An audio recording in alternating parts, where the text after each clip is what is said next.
So I'm standing by the tomb of Catherine Mompesson, the wife of William Mompesson, who died from the plague in the village of Eyam on August the 25th, 1666. Many years ago now, I appeared in the play The Roses of Eyam, which is the story of the plague village, and I played Catherine. She was a remarkable woman. She sent her children away so that they would be saved, and her husband was the rector here at the time. And between him and the previous rector, they made the decision to quarantine the village when the plague first arrived. So the story goes that George Vickers brought material from London which was carrying the plague, and he died first, and then gradually many others, and they lost 30% of the population over the next year. It's a truly remarkable story. They would worship outdoors, they weren't allowed to bury their bodies in the churchyard. Hers is the only tomb, I think, in the churchyard. Lots of them are buried near their houses. So it was a huge thing at the time, and a really sad story, but I urge you to look up the story because, yes, it's sad, but also it just shows the fortitude of people and how they sacrificed their lives really to save others.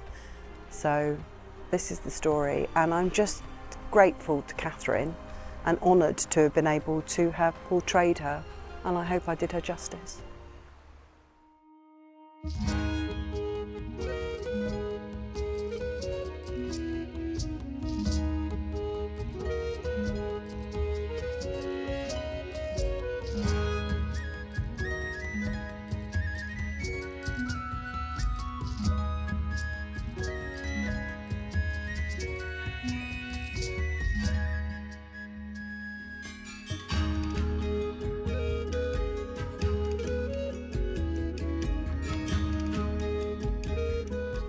Right, we've had a very nice, very filling meal at the Miners' Arms. We're going towards the boundary stone, and this marks the boundary of the village, and in the plague times this is where there will be an exchange of money for food and perhaps other bits and pieces, but that was the main thing. So we will see that stone shortly, and it was disinfected with vinegar after it had been kind of touched. Although I do understand that the Chatsworth estate did provide very well for the villagers, so that was important.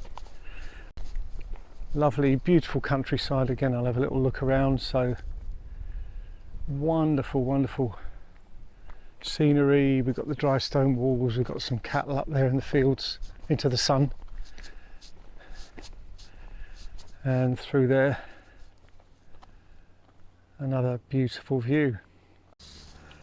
An example of where you can either go through there or round there. And we've got some stinging nettles and dry stone wall to see us on our way. A bit of moss there and some elderberries and some serious dry stone wall repair work needed there. I mean, they're everywhere, you know. In the south we just get used to the hedgerows marking the boundaries, but I really do like these. Really add to the overall visual in these parts. Lovely clear day, beautiful light. You can see the sort of rock coming through the grassway there and over yonder.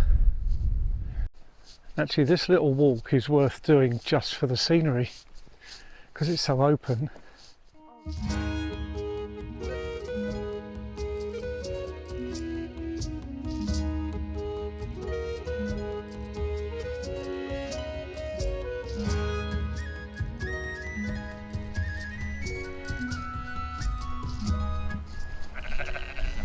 Thank you. It's so great to be close to nature like this. Also have to watch where I'm putting my feet, but hello.